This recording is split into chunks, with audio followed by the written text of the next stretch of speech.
Ok, vamos lá. Lucas 17. Semana passada a gente estudou a parábola do rico e Lázaro e a parábola do administrador infiel. Duas parábolas que giram ao redor do mesmo elemento de embate de Jesus com os fariseus. E agora, continuando a história, vamos para o capítulo 17.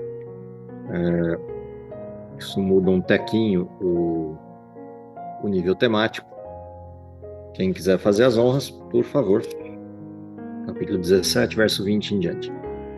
Interrogado pelos fariseus sobre quando viria o reino de Deus, Jesus lhe respondeu: Não vem o reino de Deus com visível aparência, nem dirão, ei-lo aqui ou lá está, porque o reino de Deus está dentro de vós. A seguir, dirigiu-se aos discípulos: Virá o tempo em que desejareis ver um dos dias do Filho do Homem e não o vereis. Vos dirão, ei-lo aqui ou lá está, não vedes nem os cigais. Porque assim como o relâmpago fuzilando brilha de uma a outra extremidade do céu, assim será no seu dia o Filho do Homem. Mas importa que primeiro ele padeça muitas coisas e seja rejeitado por esta geração. Assim como foi nos dias de Noé, será também nos dias do Filho do Homem. Comiam, bebiam, casavam e davam-se em casamento, até o dia em que Noé entrou na arca e veio o dilúvio e destruiu a todos. O mesmo aconteceu nos dias de Ló. Comiam, bebiam, compravam, vendiam, plantavam e edificavam. Mas no dia em que Ló saiu de Sodoma, choveu do céu fogo e enxofre e destruiu a todos. Assim será no dia em que o Filho do Homem se manifestar. Naquele dia, quem estiver no eirado e tiver os seus bens em casa, não desça para tirá-los. E de igual modo, quem estiver no campo, não volte para trás. Lembrai-vos da mulher de Ló. Quem quiser preservar a sua vida, perdê-la-á. E quem a perder, de fato, a salvará. Digo-vos que, naquela noite, dois estarão numa cama, um será tomado e deixado o outro. Duas mulheres estarão juntas moendo, uma será tomada e deixada a outra. Dois estarão no campo, um será tomado e outro deixado. Então lhe perguntaram: Onde será isso, Senhor? Respondeu-lhes: Onde estiver o corpo, aí se juntarão também os abutres.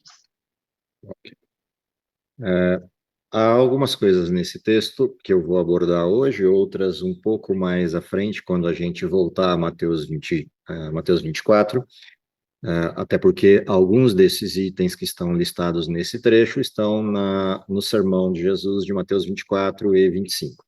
Mas há alguns pontos interessantes aqui. O primeiro desses pontos é quando Jesus aborda a partir, obviamente, da pergunta, né, dos fariseus, quando viria o reino de Deus, e Jesus diz que ele não será de modo visível, nem se dirá aqui ou ali está ele, porque o reino de Deus está no meio de vocês, ou entre vocês, ou dentro de vocês.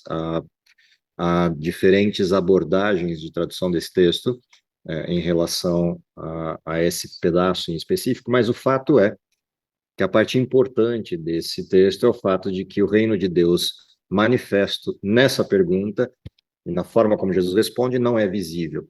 Ou seja, do que Jesus está falando quando responde aos fariseus dessa forma e o que está na intenção dos fariseus quando eles perguntam isso para Jesus. A primeira coisa interessante da pergunta, propriamente dita, é o fato de que eles estão ainda focados na questão da manifestação física do reino de Deus, principalmente pensando aí na possibilidade da implementação de um reino visível que derrube o jugo romano, derrube o reino romano e estabeleça a proposta messiânica de um reino soberano de Israel na forma como Isaías o descreve. Essa é a forma como eles intencionalmente se mantêm na sua visão, na sua discussão com Jesus em relação à vinda do Messias e à manifestação do reino de Deus. E Jesus agora foca em outra direção. Ele diz: o reino já veio, está entre vocês e não é da forma visível como vocês imaginam. Portanto, Jesus está falando especificamente do evangelho, o manifesto no coração daquele que crê. Sob o ponto de vista de Messias, eles estão na frente do Messias que já veio. Sob o ponto de vista de reino, o reino manifesto de Cristo agora é o evangelho para a conversão daquele que crê, uma vez que Israel, abandonando o seu plano, não tinha mais a condição da manifestação do reino físico, do reino visível com o Messias rei. Agora o rei, Cristo, é rei no coração deles, desde que, obviamente, eles o aceitem. Então, essa é a primeira parte interessante dessa introdução a essa pergunta dos fariseus em relação ao reino. A segunda parte interessante está do verso 22 em diante, quando Jesus pontua: chegará um tempo em que vocês desejarão ver um dos dias do Filho do Homem, mas não verão, e dirão: ali está ele ou acolá. E aqui Jesus verte para dois temas interessantes. O primeiro desses temas é a desilusão pós-ascensão. Ou seja, Jesus passa por todo o processo da vinda dele como Messias, ele morre na cruz, ascende aos céus, e a partir de agora ele é apenas uma lembrança. Não há mais a manifestação física do Cristo entre eles. E aí, a expressão aqui, desejarão ver um dos dias do Filho do Homem, ela se torna interessante nesse aspecto. Mas ele também inverte essa mesma expressão para o contexto final da história do Evangelho com a vinda de Cristo. E aí ele traz algumas situações específicas aqui que valem a lembrança rápida, que é a comparação dos dias, dos últimos dias da história do mundo, com dois grupos específicos aqui de estruturas temporais: Noé e o seu tempo, Ló e a cidade de Sodoma e Gomorra. Ou seja, ao observar, ao olhar da janela para fora, qualquer um de nós no tempo em que vivemos, o que nós deveríamos estar vendo no mundo em que estamos, considerada a proximidade da vinda de Jesus, são comportamentos semelhantes aos comportamentos dos dias de Noé, ou semelhantes aos comportamentos praticados em Sodoma e Gomorra nos dias de Ló, quando Ló é retirado de lá. E, nesse aspecto, não é muito difícil de perceber a correlação, principalmente se a gente estiver um pouquinho antenado com o que acontece no mundo ao nosso redor. Ou seja, literalmente o mundo está caótico no que diz respeito a comportamento ético, estruturado ou coisas dessa natureza, exatamente como acontecia no período dos dias de Noé. Ou seja, as pessoas literalmente vivendo a sua vida sem nenhuma preocupação direta com qualquer coisa que exceda a si mesmo.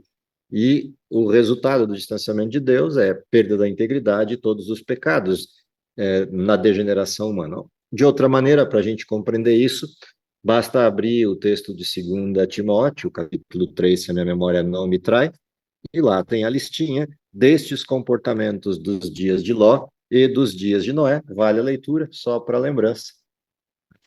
Segunda carta de Paulo a Timóteo, capítulo 3, se a minha memória não me trai, descreve de maneira mais direta qual é o comportamento que deveria ser observado nos últimos dias, chamados nesta carta de dias, de tempos trabalhosos, ou tempos dificultosos. Se alguém encontrar o texto, só compartilhar a leitura com todos. Mas você precisa saber disto: nos últimos dias sobrevirão tempos difíceis, pois os seres humanos serão egoístas, avarentos, orgulhosos, arrogantes, blasfemadores, desobedientes aos pais, ingratos, ímpios, sem afeição natural, implacáveis, caluniadores, sem domínio de si, cruéis, inimigos do bem, traidores, atrevidos, convencidos, mais amigos dos prazeres do que amigos de Deus, tendo a forma de piedade, mas negando o poder dela. Fique longe também destes. Até aí já está de bom tamanho. Dá para a gente ter uma ideia bem clara do que é essa estrutura dos dias de Noé ou dos dias de Sodoma e Gomorra na época de Ló. E não é à toa, não é sem motivo que tanto no caso de Noé o mundo foi destruído pelo dilúvio, como no caso de Ló, Sodoma e Gomorra foram definitivamente destruídas, tal o nível de corrupção que chegaram aos seus habitantes. Na sequência, ele vai voltar ao tema agora da questão específica da segunda vinda, e aí os elementos são bastante simples de compreensão inicial, como, por exemplo, a questão de que a vinda de Jesus será visível, contrastando com episódios que antecedem a vinda de Jesus, como, por exemplo, manifestações de falsos cristos ou coisas do gênero, ou a própria forma como Satanás de alguma maneira, tenta imitar a vinda de Jesus e, consequentemente, aparecer em vários lugares do mundo, mas nunca de uma única vez, para que todos vejam de uma única vez. E por isso essa expressão, lá vai ele, aqui está ele, ou coisas dessa natureza, e a advertência de que não seja esse caso. Vamos voltar a esse tema lá em Mateus 24, que é mais amplo do que de Lucas, no retrato, e aí a gente discute essas questões, tanto quanto discute também a questão aí ligada a uma doutrina que surgiu nos tempos modernos de arrebatamento secreto em função da sequência desse texto e do texto de Mateus 24 e 25. Mas isso a gente volta ao tema quando voltarmos à leitura de Mateus 24. Vamos na sequência, continuando aí com a sequência dos dias de Jesus, se aproximando aí do período da sua morte e ressurreição, capítulo 18. Então Jesus contou aos seus discípulos uma parábola para mostrar-lhes que eles deviam orar sempre e nunca desanimar. Ele disse: em certa cidade havia um juiz que não temia Deus, nem se importava com os homens. Havia naquela cidade uma viúva que se dirigia continuamente a ele, suplicando-lhe: faze-me justiça contra o meu adversário. Por algum tempo, ele se recusou, mas finalmente disse a si mesmo: embora eu não tema a Deus e nem me importe com os homens, esta viúva está me aborrecendo. Vou fazer-lhe justiça para que ela não venha mais me importunar. E o Senhor continuou: ouçam o que diz o juiz injusto. Acaso Deus não fará justiça aos seus escolhidos que clamam a ele dia e noite? Continuará fazendo-os esperar? Eu lhes digo, ele lhes fará justiça e depressa.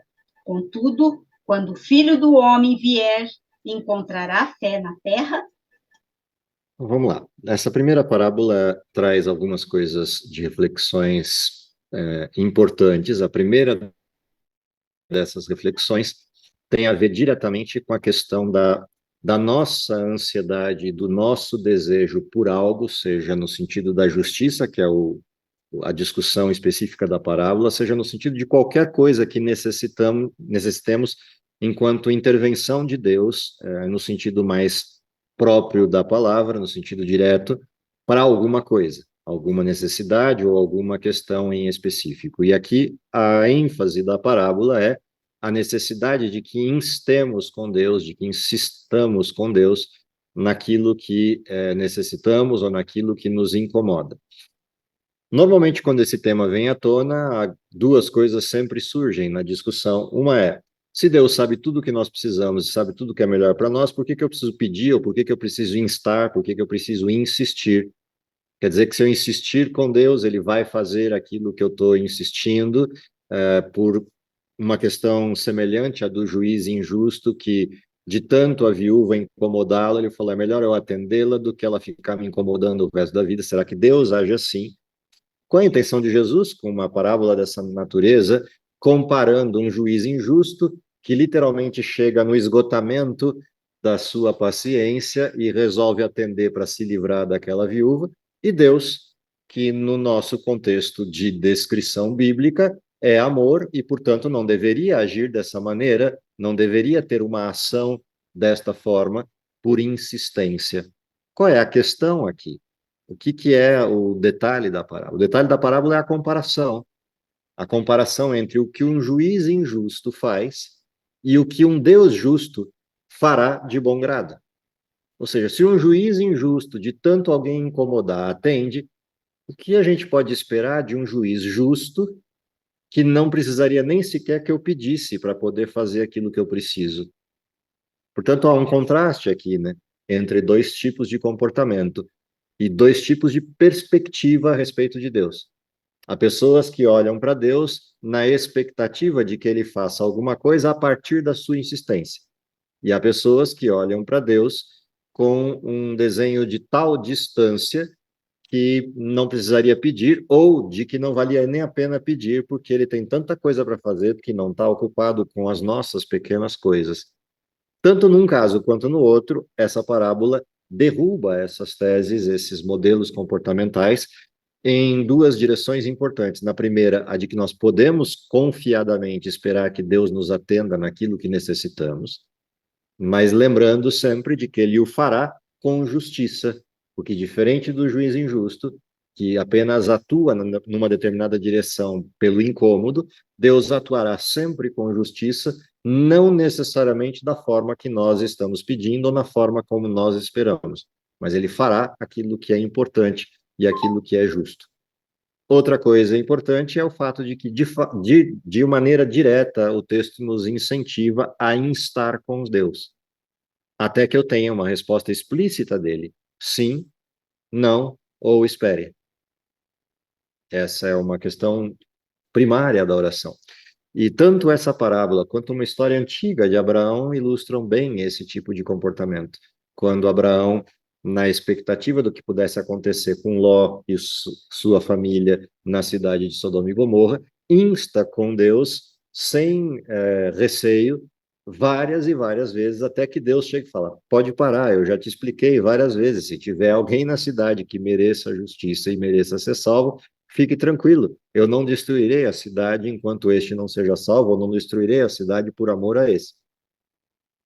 Ou seja, Abraão não tinha dificuldade de instar com Deus, porque era parte do cotidiano dele a convivência com Deus. Em outras palavras, o que Jesus está dizendo: um Deus justo e um Deus de amor gosta de conversar com seus filhos e não se incomoda que os seus filhos lhe apresentem suas questões. Mas ele sempre deve deixar bem claro que Deus continua sendo Deus e a gente depende dele na vontade dele, no sentido da vontade justa, não na vontade dos caprichos ou desejos de Deus. O texto termina com uma pergunta, e essa pergunta é crucial em função do tema anterior.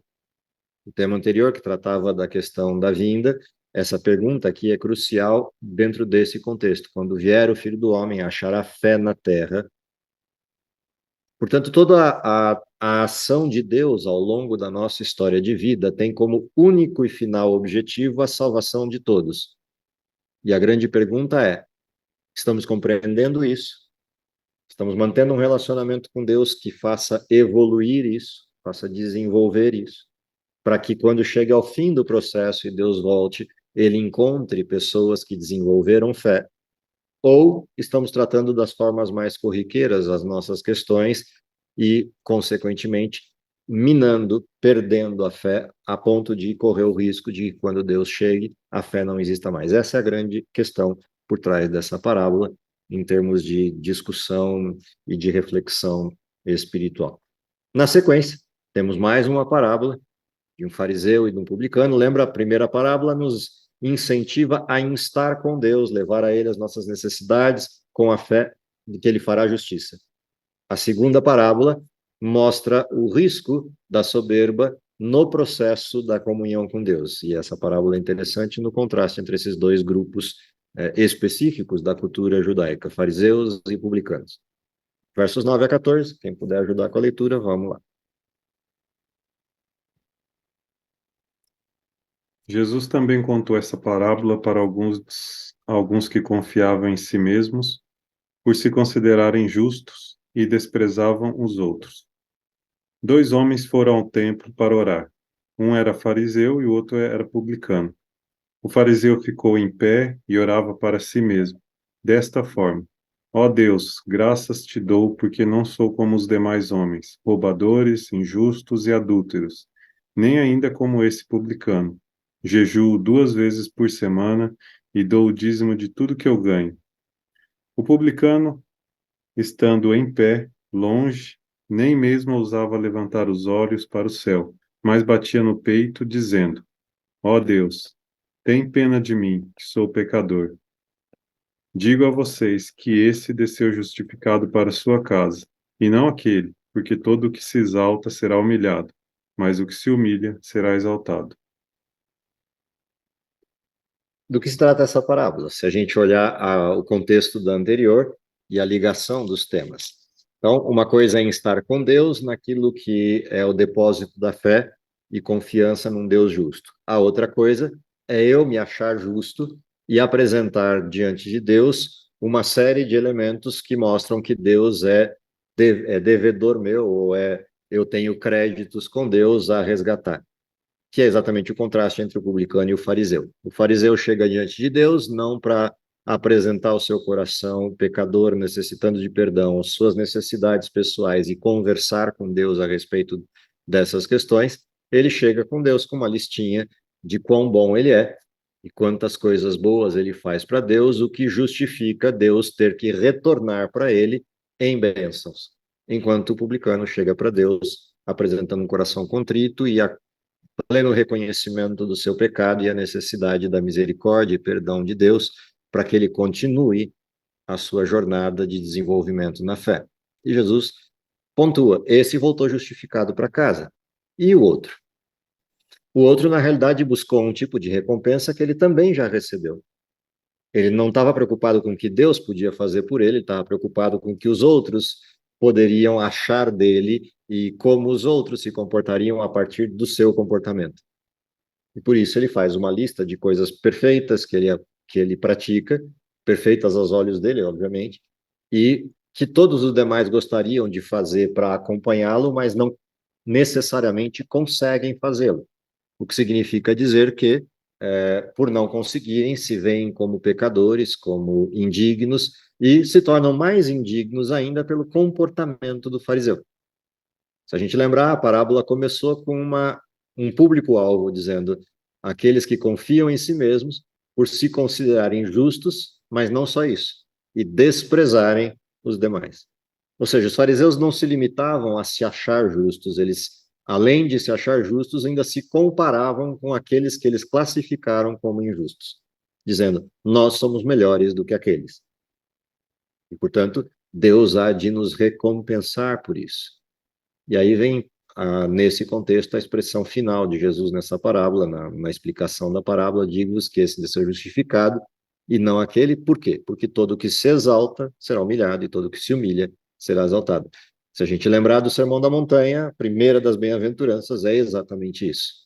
Bem-aventurados os pobres de espírito, ou os humildes, esse é o contexto de início das bem-aventuranças, e é a expectativa daqueles que vivenciam o reino de Deus manifesto. Se a gente lembrar, a gente acabou de ler sobre a manifestação do reino de Deus não visível, que é a transformação produzida pelo Evangelho, que muda o coração do pecador em um pecador contrito, suplicante da misericórdia, arrependido do seu pecado e desejoso de viver uma nova vida.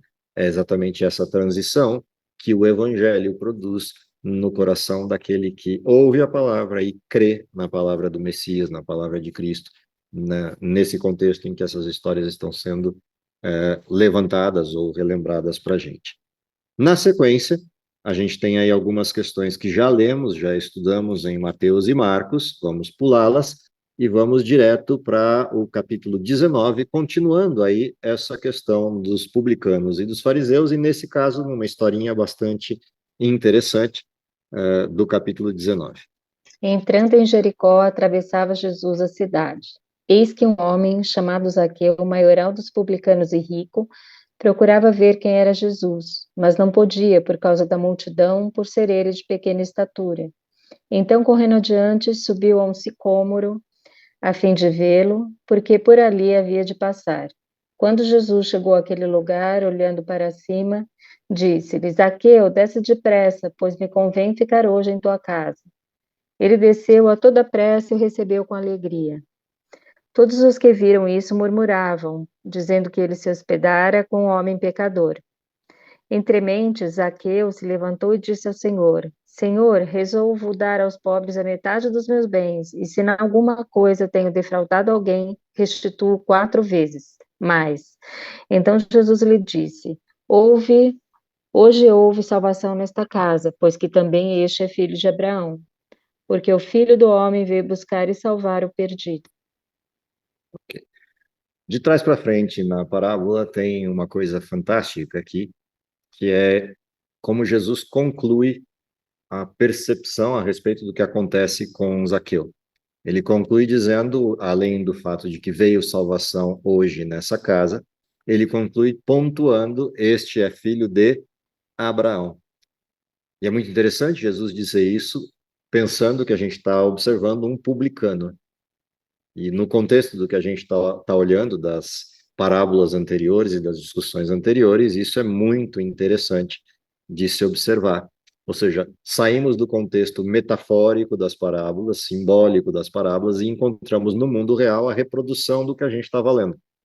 Quando Cristo é aceito por alguém, o evangelho se faz presente, o reino se manifesta, a transformação esperada acontece na forma como aconteceu com Zaqueu. A historinha é clássica, a história de Zaqueu a gente conhece desde criança. Os pontos importantes da história não estão na peculiaridade do baixinho, nem no sicômoro onde ele subiu, tampouco no fato de Jesus parar embaixo e dar aquele susto em Zaqueu, dizendo: desce que eu vou para tua casa.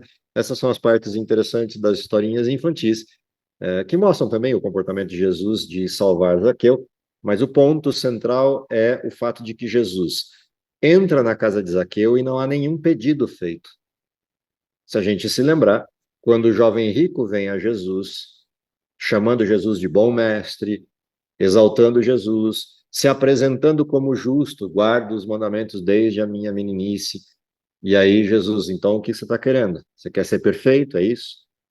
E aí ele apresenta para o jovem rico uma proposta de perfeição. Vai, vende tudo que tem, dá aos pobres, depois vem e me segue. E aí você vai encontrar aquilo que você está procurando em termos de perfeição plena. E ele vai embora, triste, porque é dono de muitas posses.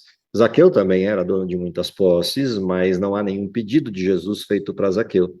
A única coisa que Jesus pede é: me receba na sua casa. E Zaqueu prontamente recebe, ainda que se ache indigno. Só que Zaqueu percebe o contraste. Ele percebe a diferença entre o que ele faz de errado. O problema não estava com a riqueza de Zaqueu, o problema estava com a forma como ele obteve essa riqueza. E ele sabe que ele obteve a riqueza de maneira desonesta, defraudando pessoas ao longo da sua história como publicano. E antes que Jesus peça alguma coisa, ou antes que Jesus comente alguma coisa de necessidade em Zaqueu, ele, entendendo o evangelho e entendendo o grande amor de Cristo, em ignorar que ele é um publicano, no sentido de, no meio de uma multidão de judeus que está seguindo Jesus pelo caminho, Jesus pede para ir na casa e ficar na casa e jantar na casa daquele que todo mundo odiava. E não tem nenhuma vergonha disso. E tudo isso está sendo lido por Zaqueu. Portanto, Zaqueu entende que tem algo a ser modificado na sua própria vida e ele toma a frente e diz: eu tenho feito isso de errado e agora quero fazer certo. E se eu defraudei alguém, eu vou devolver quadruplamente aquilo que eu defraudei, ou seja, vou resolver a minha conta e os meus negócios e alinhá-los ao modelo ético de Cristo. E o interessante é isso, Jesus não pede nada, Zaqueu se apresenta como pecador indigno e tenta resolver a questão por reconhecer tudo isso. Jesus, obviamente, responde do melhor jeito possível para Zaqueu, que salvação ele encontrou e que ele está recebido de volta, ainda que os outros pensem em contrário. Ele está recebido de volta como filho de Abraão e, dentro desse contexto, Jesus apresenta a sua missão.